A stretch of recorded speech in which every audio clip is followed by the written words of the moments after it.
Greetings, everyone. Facebook Live community. Here we are at Rythmia Life Advancement Center, Guanacaste, Costa Rica. Our Christian Minson here at your service. A note, if you are tuning in via the recorded version of this, we will take about 4 to 5 minutes to check in, to say hi to folks out there in the cyber world. And as people come on, we have say hello, Deborah. Always type in where you're from. Give me a thumbs up. Give me some hearts. Say hello. Love to check in with y'all just as we get started here. So Glenn J. Adams, I know he is from this Costa Rican area. Deborah, I know, is from Colorado, but she reminded me there. Thank you. And Kathy, welcome. Joel Flowers Morrison, hey there. And welcome. Come on in, get a seat. Minneapolis from Lori McKendry. And I know it's cold out there. So if you want warmth, it is currently, I'm guessing about 39 degrees Celsius here, around 90 degrees Fahrenheit. It's great temperature to sit out by the pool.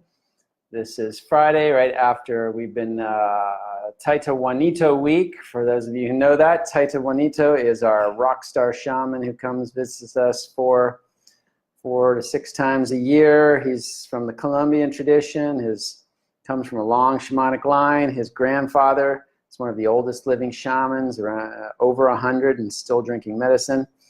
He comes here, he does Wednesday night all-night ceremony, Thursday night all-night ceremony, and the energy is always off the charts when people come here. So Kevin, of course, from British Columbia. I'm not even gonna, Kelowna. Is that how we say that, Kevin? And Kathy's coming from Seattle, welcome. Darlene from Minnesota. And oh, good, we're on here for just a few minutes. We're already up to our usual allotted amount of people. I'm just gonna keep going here, just saying hi. Get used to typing in on that thing. Get used to giving me some thumbs up and some hearts. These are ways to interactively communicate with me while we're in this process.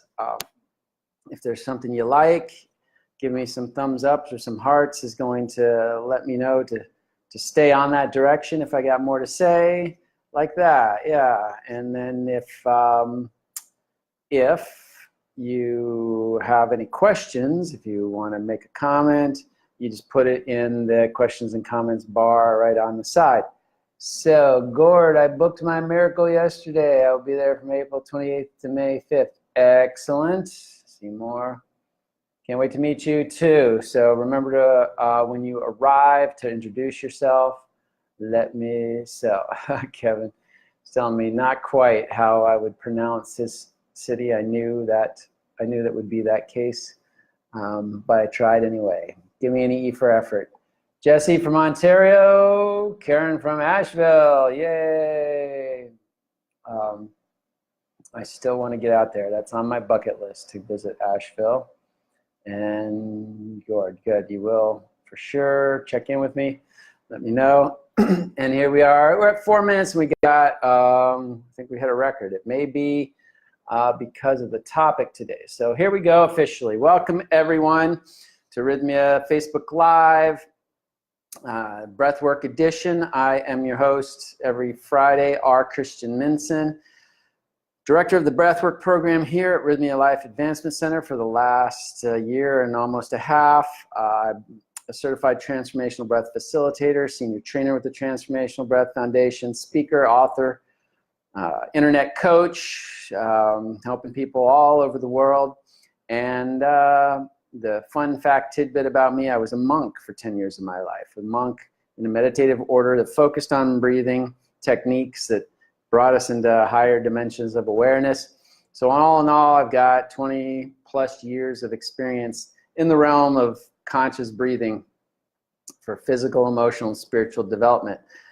So my Facebook Lives today, the topic is Relationship Evolution's Tool. And this is a huge topic. Relationship, I think that's probably one of the reasons why I got a number of extra people on today.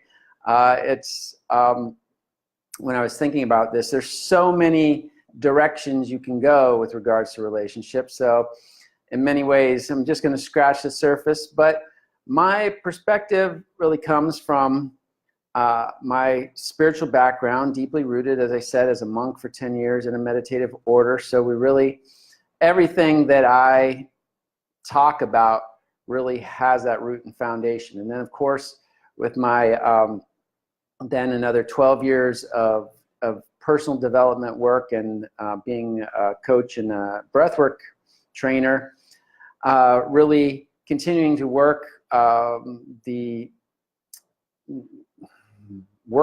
process of life, basically, from that physical, emotional, and spiritual dimension. So this is where I'm coming from. Let's see. Oh, people are, I don't know why this thing doesn't just scroll on its own, but hey, Rose, hey there. I know you're from Colorado. Lisa Thomas, Linda Thomas, hey, great to see you there. Tiago, hello. Sarah, yeah, that's very cool. Good. Welcome.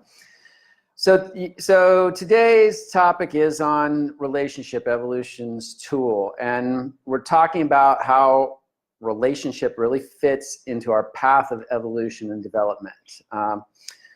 When I thought about why this topic, relationship, well, let's put it this way. First of all, life is about evolution. That's one of my foundational messages. Our life is about evolving. In the spiritual realm, we might call it achieving self-realization, the ultimate understanding of consciousness, where we fully recognize ourselves as the divine beings we are, instead of being identified most of the time with the animalistic or egoistic nature of our being. Relationship is the substance of life. If you really get into it, everything is facilitated by relationship. I realized this when I was going through my breathwork trainings back in 2006.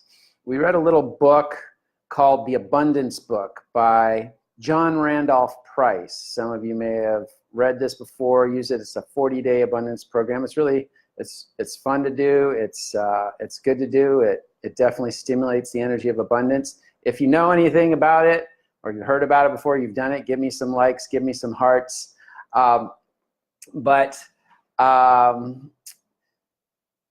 When a point he made in this book is that when he's talking about abundance and getting real clear, he says all abundance comes through relationships. And that it really struck me as, it's like, you might consider abundance to be money, or abundance to be land, or abundance to be opportunity, or something like that.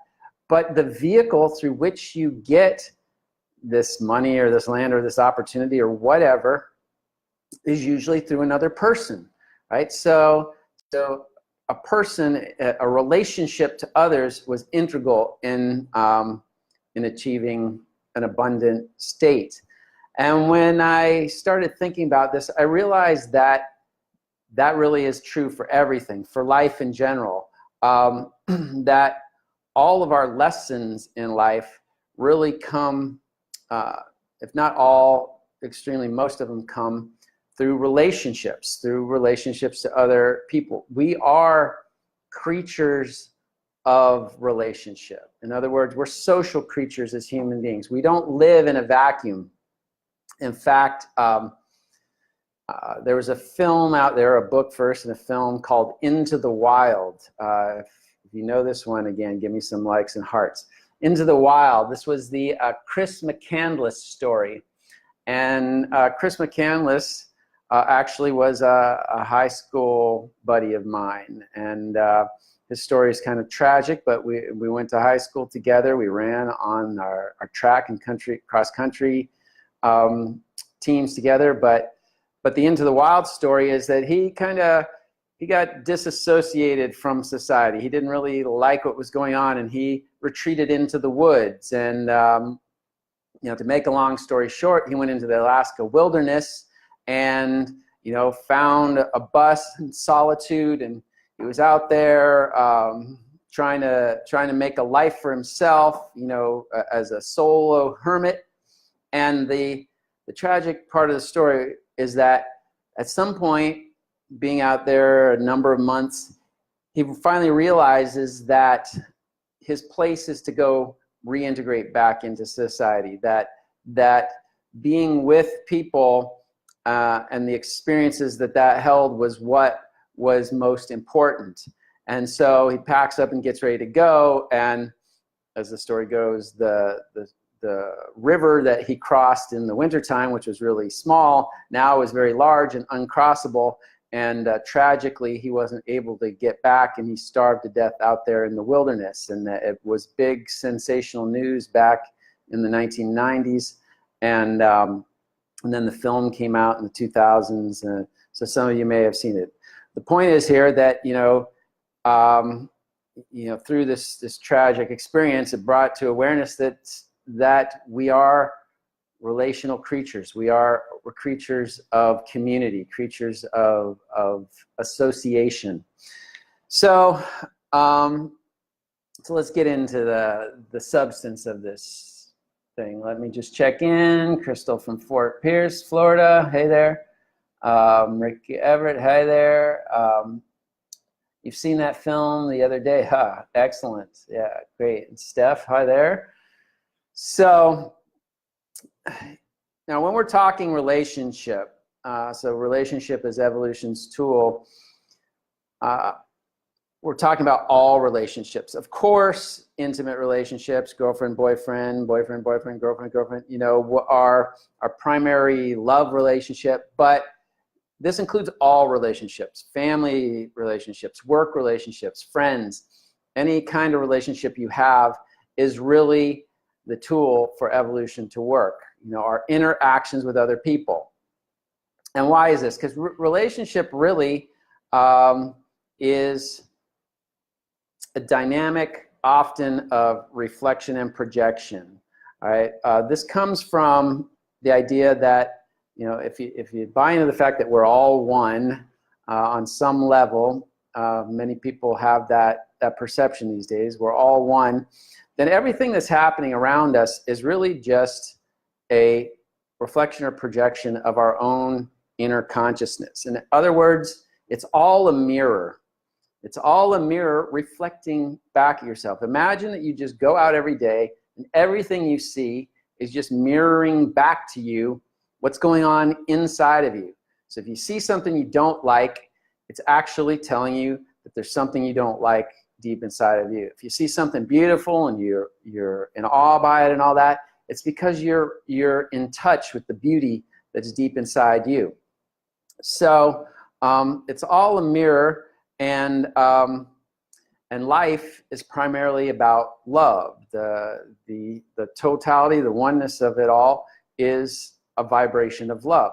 So we're really, when we're looking out into the world, we're mirroring back our relationship with ourself, your relationship with yourself, and how loving you are to yourself. So if you're perceiving love out there, you're feeling love inside. If you're perceiving hate, you're perceiving injustice and all that, it means that something inside of you you're still at odds with. There's some part of you you hate. There's some part of you you feel is not just.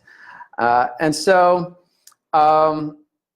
this is often this reflections and projections. Let's see, find somebody you can be free with sexually, spiritually, physically. Yeah, all right, like that. Fiona Mayo joined. She's here at Rythmia. Good friend and workmate here. Shelley Albers, hey, good. And Sinki Morning Song, beautiful. Recent Rythmia visitor, a number of times, in fact. So, it's all a mirror, and that mirror is, then the dynamic of that mirror is reflections and projections, meaning when we see something out there, it reflects some experience that we've had in the past. And that then when we react to that experience, that's what's called a projection. We're projecting our old reactions onto that experience. And I've talked about this in former Facebook Lives, that word react. If you think about it, it's re and act. Re meaning to do again, and act. So to act again. Reactions are just repeating an action that you did sometime in the past. So, somebody ticks you off when you were 5, you cried and acted like, threw a little temper tantrum. Now you're 25 or 55 and somebody ticks you off and you throw that same temper tantrum. That's a reaction. That's acting like you did when you first encountered that experience back at age 5. And if we're not aware of this, this can be a perpetual cycle, and usually it's a perpetual cycle of unhappiness. So, others are stimulating us to get in touch with these reflections and projections. This is often very ego-driven, right? So we're seeing the world, we're seeing things the way that we have learned the world. So that's usually based on our experiences with others in the past. So we have some kind of experience, and now that's our perspective on how the world works. And then some new experience comes in, and we always define that new experience from the perspective of the old experience and wisdom that we've gained. Sometimes that wisdom is correct, sometimes it's not so correct, but now we overlay that on the new experience and try to make sense of it that way. A lot more people joining. Hello, hey, Celeste and John Scott and Jenny. One example of this, how we see things from the perspective that we've learned. Don Miguel Ruiz Jr., the son of Don Miguel Ruiz, who wrote the 4 Agreements. He came here to Rythmia 2 years ago now, almost 2 years ago to this date. And he was talking once about, he was visiting England. And if there's anybody in England on right now, you'll get a kick out of this, anybody from the UK. And they were going to go out for a hike. And he said, wait a minute, let me just grab my fanny pack and we'll go. Now, if you're from North America, you know what a fanny pack is. That little bag-like thing connects together. You put it around your waist and it sits behind you on your fanny, right? Your fanny being your butt, your behind. That's what we commonly know as a fanny, and why we call it a fanny pack. Well, in the UK, fanny means something quite different, and in fact, it kind of refers to the female's private parts. So when he said, "Wait a minute, let me go get my fanny pack," they kind of reacted. They're like, "Whoa, what kind of uncouth monster are you?" But they got it all worked out and had a good laugh over it. That's just just a humorous example of how we learn something from a different perspective, and then we can have, when we try to communicate with each other on that perspective, there can be this miscommunication going on. Shelby from Wisconsin, hello. So I got a heart on that one. Give me some love if you're with me. All right. So that leads to the subject of communication. That, if I thought about this. So evolution is the name of the game. Relationship is the primary vehicle through which we evolve. Relationship is facilitated by communication. All right, so communication, the act of communicating with each other, which includes verbal, nonverbal, and what's the other cues we got? It includes all of that. And then communication, really, in a relationship, fundamentally is about respect. All right, so um, this really came to me when I was a monk. You know, halfway into my monastic career, I was arguing one day with one of the other monks there, and I don't even remember what the topic of the argument was, because really it was quite inane, you know, as most arguments are, because they're never about what you're actually arguing about. Something that we are in disagreement about. And the more that I pressed my point, the more he pressed his point. And it seemed like this stalemate, until there was just this flash in my head that I said, he doesn't feel that I respect him. I don't know where that came from, but it was divinely dropped in my head. And so I started to affirm respect for this other monk, in whatever ways that I could. And as I affirmed that respect, he started to calm down. And then when that was enough, when he felt respected, the conversation, the argument that we were having resolved itself naturally. There was this natural, harmonious conclusion. And that dawned on me then that most communication in relationships is really ultimately about respect. Authentic communication is really communicating the respect for people. So we're talking about the reflections and projections. Then we're talking about communication. And you know, with the reflections and projections, the past is really overlaid on the present. And I had in my current relationship, had a bit of a disagreement going on, or what would we call it? A little bit of a fight, let's say. And what happened, what I saw from her perspective was that she overlaid the past. So when we were in the middle of this communication, which was a heated communication, she was doing the reflection projection thing. Out came a reflection of the past. So she was no longer dealing with me, but dealing with this idea of somebody in the past that had triggered her in a similar way. And then she projected, meaning she acted like she did back then. So that was going on, what was going on with her.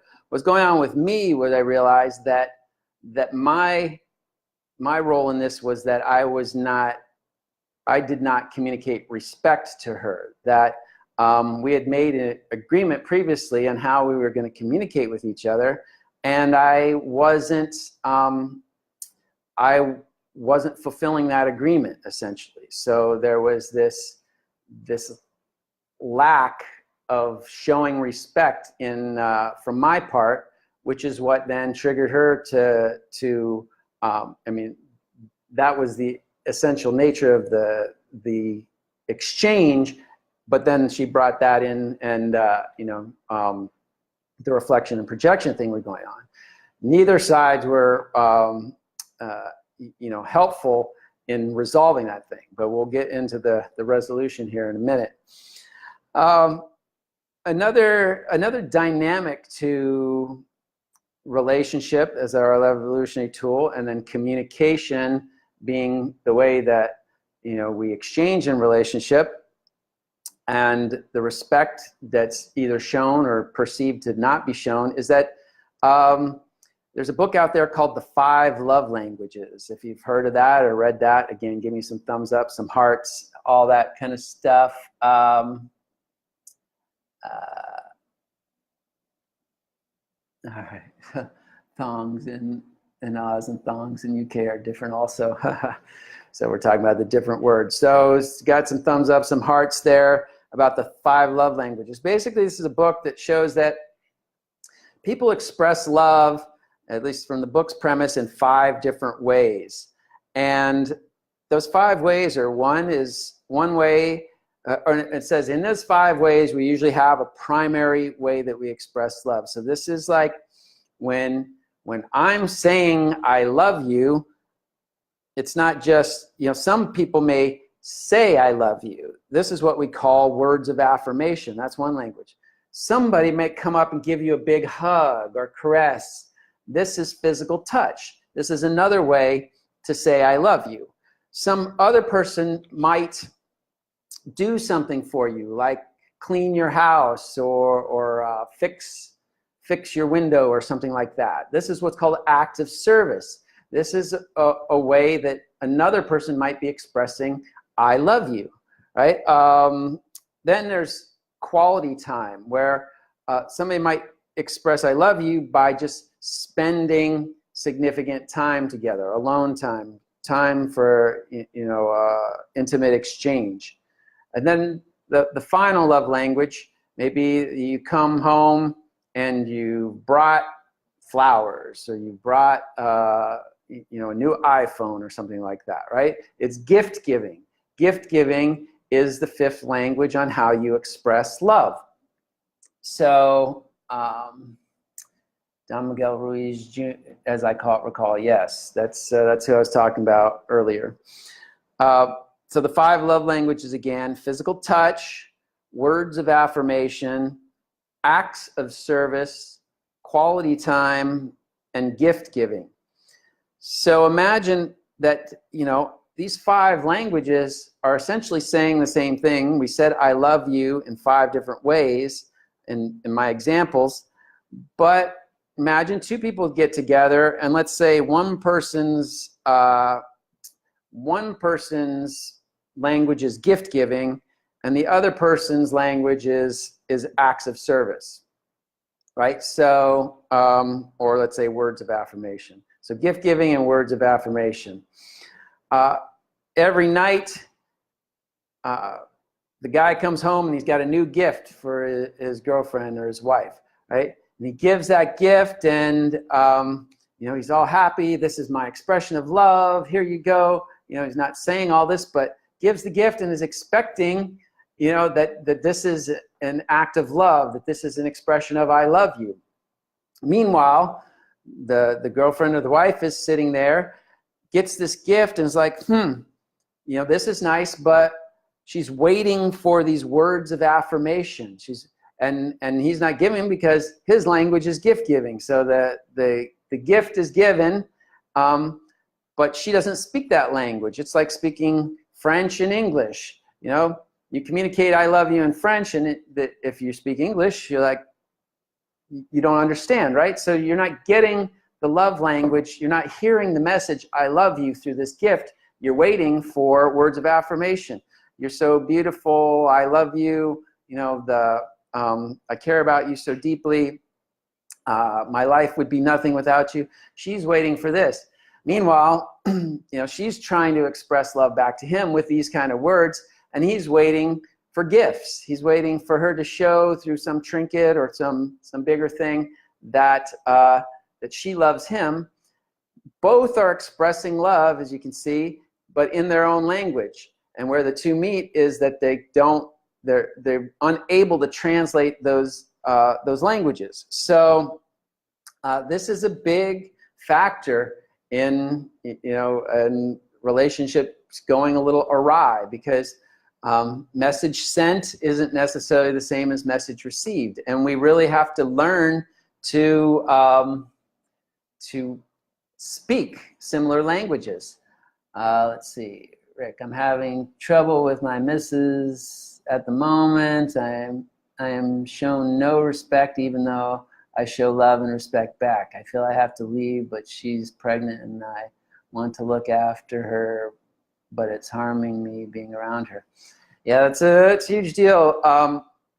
Rick, think about what I just said about love languages before you go any further about thinking, about leaving. See if when you're talking about respect, again, maybe maybe your love language is to hear those words of respect and all that, but her language is physical touch, maybe. And every time she reaches out to you, you feel cold because you don't feel like she's respecting you because she's not saying those words. But whatever languages you are, see if you can get in touch with what your love language is and what hers is.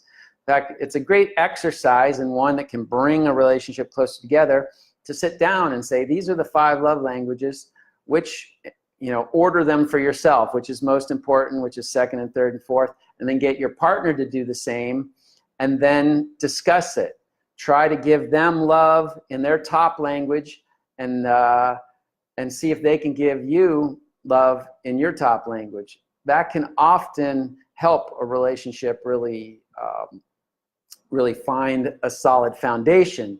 Because once again, in this scenario, is so tragic, is that both parties probably are trying to express love on some level. Your missus there, Rick, may be expressing love in a language that you're just not hearing, and because she's not speaking your language, you're feeling disrespected. Now that, may be a lot deeper than that, but it's a great place to start.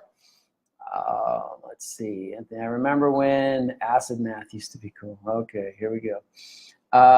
Pregnancy hormones can really mess with the lady sometimes. My hubby had to really be strong. No, I wasn't me when I was pregnant. So that's Erica's replying to Rick, and so that's a good perspective too. There's many other factors involved.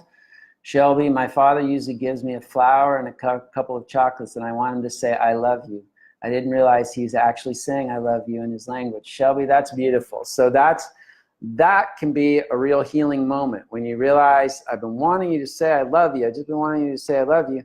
And you realize that all along your father has been saying I love you. He's just speaking a different language. And that can really bring the relationship together. Thank you for sharing that. Forward, wishing you all the best, Rick. Everything will work out. Good. So let's get in a little bit of how we can navigate this now. So we talked about reflections and projections. Everything is really just a mirror of what's going on inside of you. So another way to look at this, Rick, and everybody really, is if you're not feeling respected outside, what are you not respecting about yourself on the inside?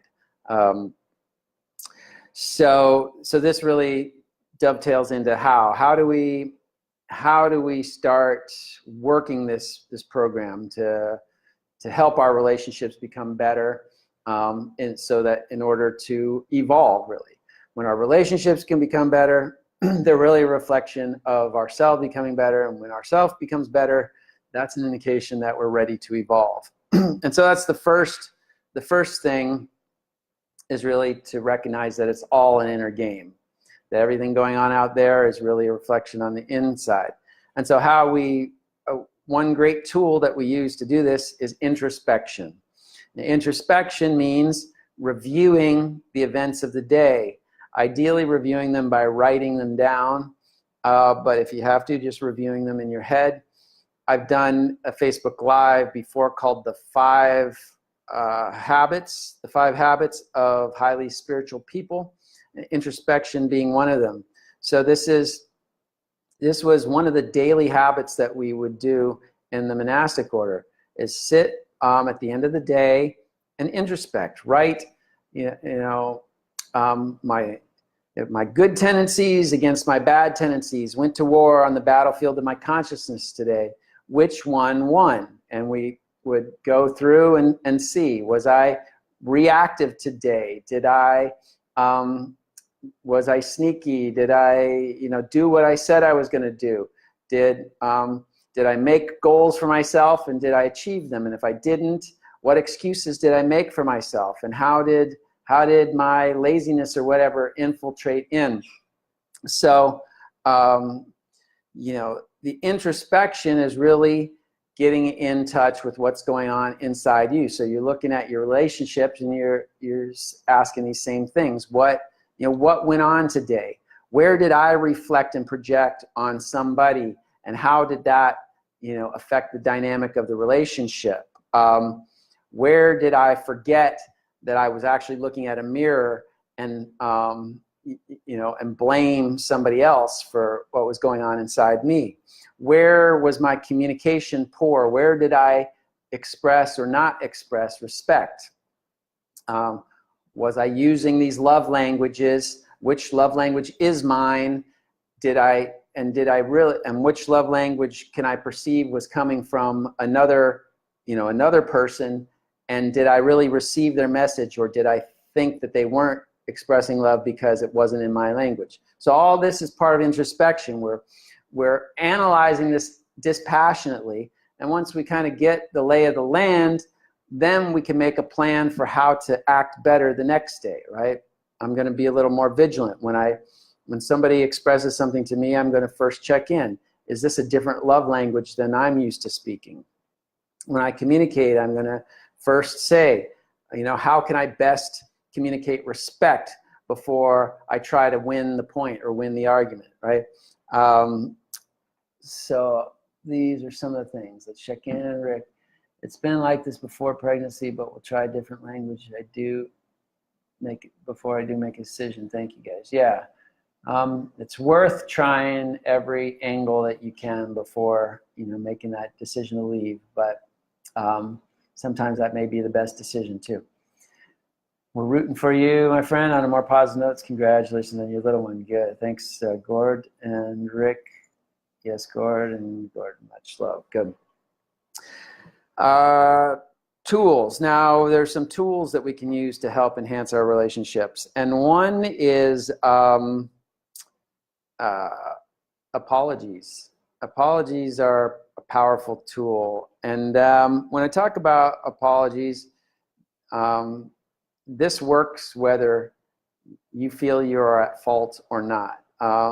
As the great saying goes, it takes two to tango, right? Meaning, when you get in a disagreement or something, an argument, it's usually part you and part the other person. It's rarely ever all the other person and you're just the innocent bystander and victim, and if only they were better, everything would be smooth. All right, so when we talk about apologies, it's really, it plays into introspection. Introspect about what you can actually own. If you feel like you've been wrong, but then you react, and this was, maybe in my recent, my example of my conflict there, that there was, at first I felt like, I didn't do anything wrong. So then I reacted and I got defensive in all this. So this is where what I felt like I could apologize for them when I saw, even if my point was right, even if I had, good reason to act defensive, still I was defensive, and then that expressed, and that just caused more waves in the relationship. So when introspecting, I could say, yeah, I could apologize for my defensiveness. Whether I'm at fault for this whole relationship or for this whole argument or not isn't the point. I look at what things that I can actually own and say, I apologize for this. Through my fault, it really didn't further the harmony of the relationship. So there's really three parts to a powerful apology. First is just saying I apologize. And it's important to say those words, I apologize. And I prefer I apologize over I'm sorry, because I'm sorry, sounds like I'm a sorry ass son of a gun, I don't feel like I'm sorry. I mean, I'm this lowly character, but I do authentically apologize. Like I am remorseful for what I've done. So I apologize is the first thing you want to do. Then to take personal responsibility for whatever it is. It was my fault for overreacting. I take responsibility for escalating the argument. Whatever, again, you can take responsibility for, state it very clearly that I am responsible for this, and I apologize that, that I behaved that way. Then the third part that's really critical is that you then follow it by how can I make this better? Okay, this is kind of bringing the apology to a conclusion so that you can pack it away and start off fresh. If you don't do this part, the energy of that situation still tends to linger. Now, in talking with my partner about this a little bit, she felt like sometimes you don't necessarily need to, sometimes the person doesn't want to have to tell you what you need to do, but just wants you to do it. So the important part here is that this third part, where am I here? Let me just look in. How can I make it better? Maybe a question you just ask yourself, and then you act to make it better. Or it may be a question that you can ask in the relationship. How can we make this better? How can we bring this to resolution so we can pack this up, put it behind us, and start off fresh, right? So in my case, how I could make the argument I had better was really to really recognize, really to honor and respect the agreement that we'd made on how we were going to communicate with each other and how we were going to share openly and honestly, which was what I hadn't been doing fully. So I said I apologize, and I take responsibility for not following through with communicating the way that we had agreed that we would, and how I'm going to make it better is by redoubling my efforts to communicate along the lines of our agreement, and that can put that to rest. And then of course you have to follow through.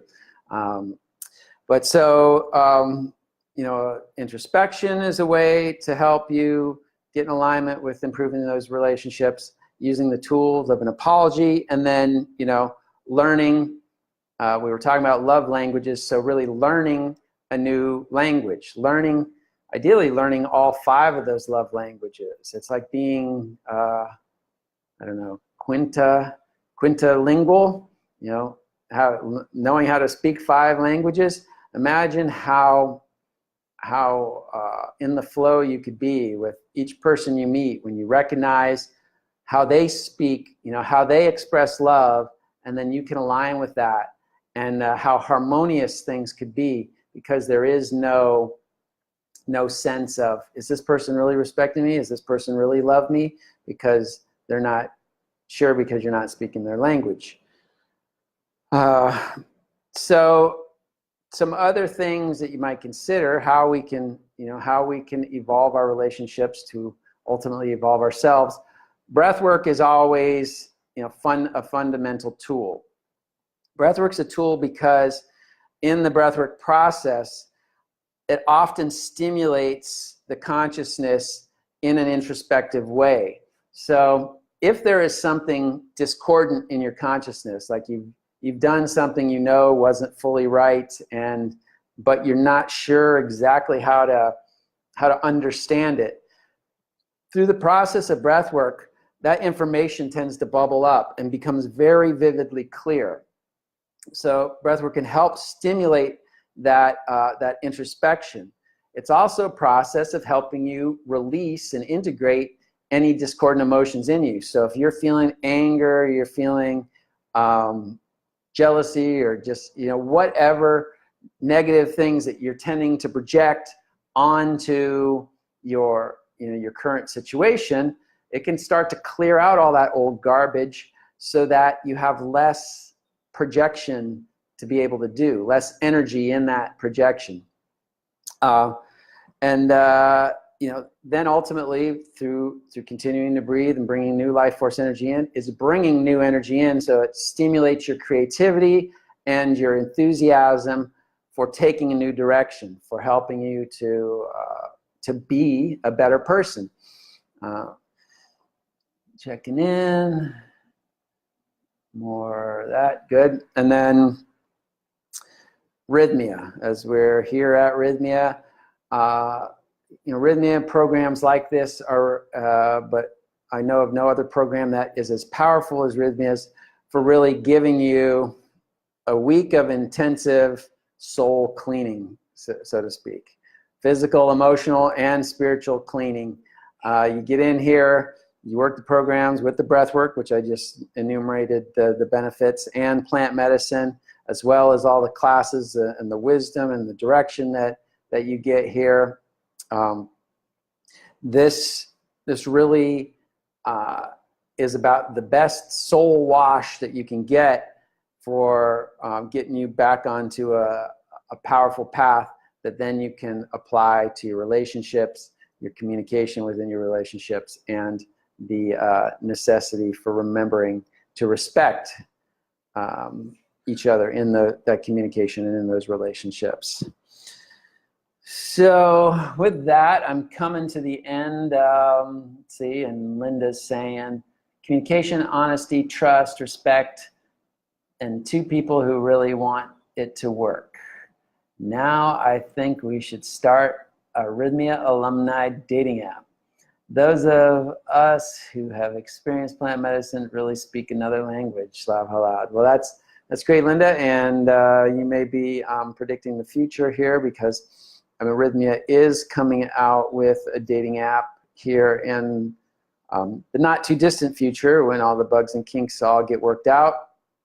I don't know that it will be for everyone, not just Rythmia alumni, but I'm sure in there you can indicate that you are a Rythmia alumni, and yes, start to speak that language.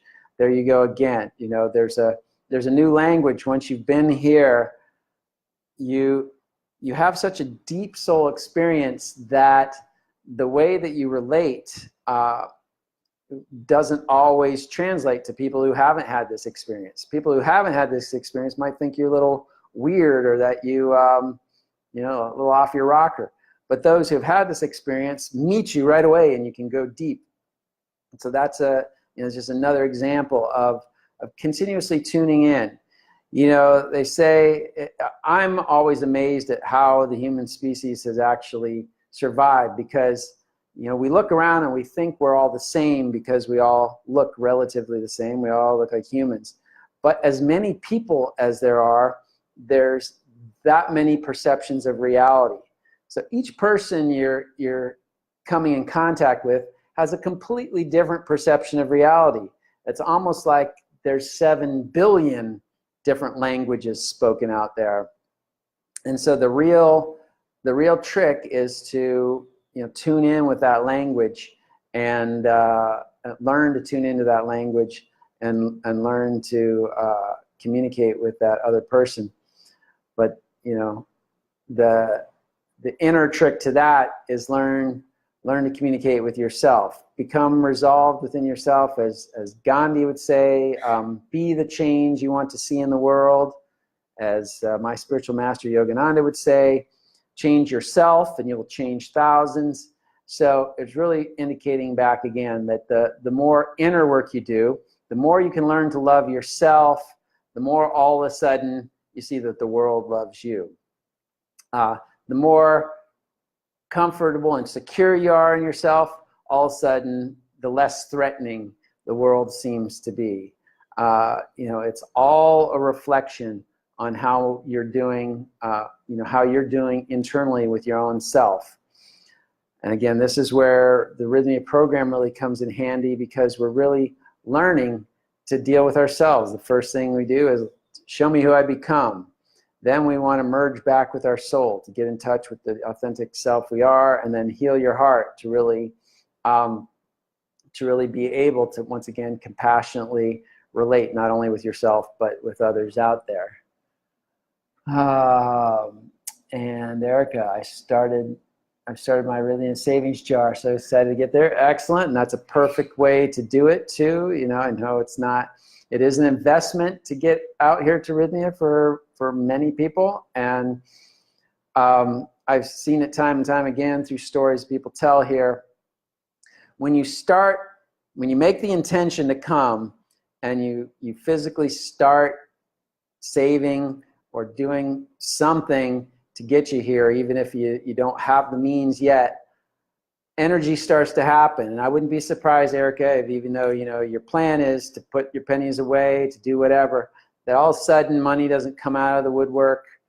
doesn't come through some some uncle's trust fund or this or that ends up happening to you, that you get your money to come here a lot quicker than you thought you would.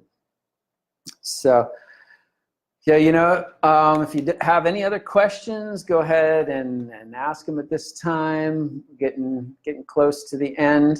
I'm just going to say I'm loving that I'm getting a few hearts and thumbs ups here. Just to wrap up, remember, evolution is really the name of the game. Evolution of our consciousness, evolution of our being. We are on this planet to become better, to essentially remember who we are as divine beings. And this is that process of evolution. So it's inevitable. We are thrust into this game because that is the game of life. Evolution is facilitated through relationship. So, it's very difficult to remove yourself from society, from interacting with other people, from community. My spiritual master, even though he came from India, would always dissuade people from wanting to run away to the Himalaya mountains and meditate in a cave and all that, because just like Chris McCandless, as we said in the beginning, he ran away, and in that quiet time, which is sometimes at least beneficial in the short term, came to the awakening that where his real life and learning was to take place was amongst other people. So of course we don't want to see any more tragic stories where you have that realization and then can't make it back. So evolution is inevitable. It's facilitated through relationship. Relationship is really solidified through communication, and I would say through harmonious communication. And harmonious communication is really fundamentally about expressing respect. So if there's any one thing that you could take away and start doing right away, is that with every interaction you have, say to yourself, before you open your mouth, how could I best express respect in this moment?